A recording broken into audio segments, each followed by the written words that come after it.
लंबे समय से बीजेपी प्रदेश परिषद की बैठक चल रही थी। बैठक को लेकर अब स्थिति स्पष्ट हो गई है। केंद्रीय नेतृत्व में राज्य परिषद की बैठक को लेकर हरी झंडी दे दी है। मंत्रिमंडल से दिलीप जायसवाल के इस्तीफे के बाद अब विवाद थम गया है और प्रदेश अध्यक्ष के रूप में औपचारिक रूप से उनकी ताजपोशी हो सकेगी। दिलीप जायसवाल के इस्तीफे के बाद अब स्थिति स्पष्ट हो गई है। बीजेपी के प्रदेश अध्यक्ष दिलीप जायसवाल ने बुधवार को मंत्रिमंडल से इस्तीफा दे दिया। उनके इस्तीफे के बाद अब प्रदेश अध्यक्ष के रूप में औपचारिक रूप से ताजपोशी का रास्ता साफ हो गया है।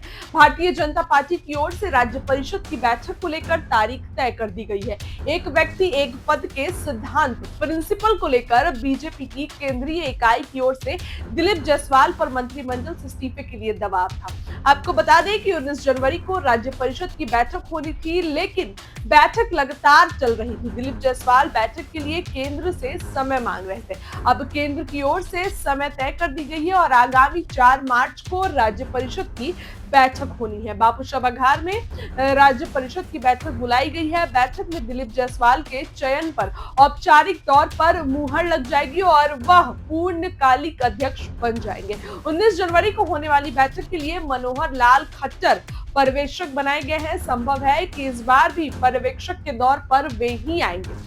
उनकी देखरेख में राज्य परिषद की बैठक होगी और दिलीप जायसवाल को औपचारिक रूप से पार्टी का प्रदेश अध्यक्ष बना दिया जाएगा। जो एक्स पे जो पोस्ट किया गया है बीजेपी की तरफ से, वो आपके स्क्रीन पर चल रहा होगा। किस तरीके से बैठक के बारे में सूचना दी गई है।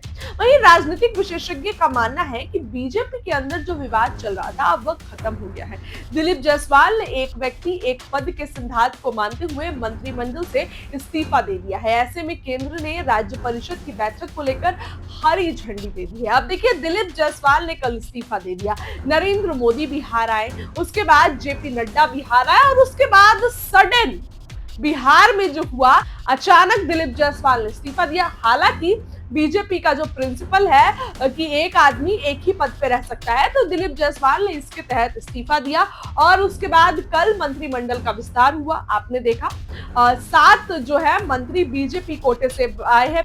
पहले ये सवाल उठ रहा था कि जदयू की तरफ से भी 2-3 लोग होंगे, लेकिन उसके बाद फिर ये जब ये मामला थम गया, जब 7 मंत्री बीजेपी के कोटे की तरफ से फाइनल हो गए। कल नीतीश कुमार ने भी आखिरी में ये बयान दिया कि अब 7 मंत्री बनाए गए हैं, सब काम अच्छे से होगा। आप देखिए, विधानसभा चुनाव में तो 8 से 9 महीने का समय है। कितना काम ये मंत्री करते हैं, ये तो देखने वाली बात होगी। हालांकि कल हमने आपको एक खबर बताई थी कि इन 7 मंत्री पर अच्छे खासे दाग है। जो राजू सिंह है, उनपे तो मर्डर तक का जो है हत्या तक के आरोप है और केस भी दर्ज है।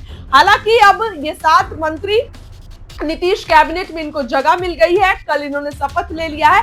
अब दिलीप जायसवाल ने कल इस्तीफा दिया और दिलीप जायसवाल अब पूर्ण रूप से बिहार बीजेपी के प्रदेश अध्यक्ष बन चुके हैं। तमाम सवालों के घेरे में बीजेपी था, लेकिन अब यहाँ पर विवाद खत्म हो चुका है। बीजेपी का प्रदेश अध्यक्ष अब पूर्ण रूप से दिलीप जायसवाल हो गया है और नीतीश कैबिनेट से हट गए हैं। राज्यसभा रेवेन्यू, जो राज्यसभा भूमि सुधार विभाग था, वो दिलीप जायसवाल के पास था, वहां से हट गए, इस्तीफा दे दिए है और अब ये 7 मंत्री नीतीश कैबिनेट में हो गया है। मोर्चा संभालेंगे विधानसभा चुनाव से पहले।